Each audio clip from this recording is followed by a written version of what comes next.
நடிகை நயன்தாராவோட இவ்வளோ பெரிய சக்ஸஸ்க்கு என்னதான் காரணம் அப்படின்னு பார்த்தா அது வேற ஒன்றும் இல்லை, கேரளாவை சேர்ந்த ஒரு ஜோசியர் தானா. ஏன்னா நயன்தாரா அந்த ஜோசியர் என்ன சொல்கிறாரோ அதை தான் ஃபாலோ பண்ணுறாராம். இந்த நிலையில் நயன்தாரா நடிக்க 10 வருஷம் ஆகுது.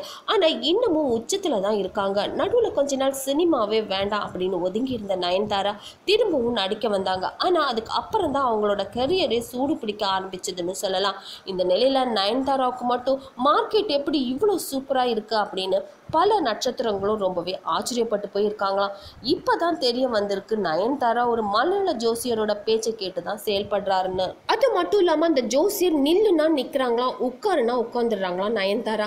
அதாவது இந்த நேரத்துல இந்த வீட்டில தான் இருக்கணும், இதுதான் செய்யணும் அப்படின்னு ஆர்டர் போடுறாராம் அந்த ஜோசியர். இதெல்லாத்தையும் விட அந்த ஜோசியர் இந்த திசை ஆகாது அப்படின்னு சொல்லிட்டா போதும், உடனேயே அந்த திசையில தலை வச்சு கூட படுக்கிறது இல்லையா நயன்தாரா. அது மட்டும் இல்லாம ஜோசியரோட பேச்சுக்கு மறு பேச்சே இல்லைன்னா பார்த்துக்கோங்களேன். இந்த நிலையில ஜோசியரோட அந்த இன்ஸ்ட்ரக்ஷன் தான் தன்னோட கெரியருக்கு ரொம்பவே ஹெல்ப்ஃபுல்லா இருக்கிறதா நம்புறாங்க நயன்தாரா.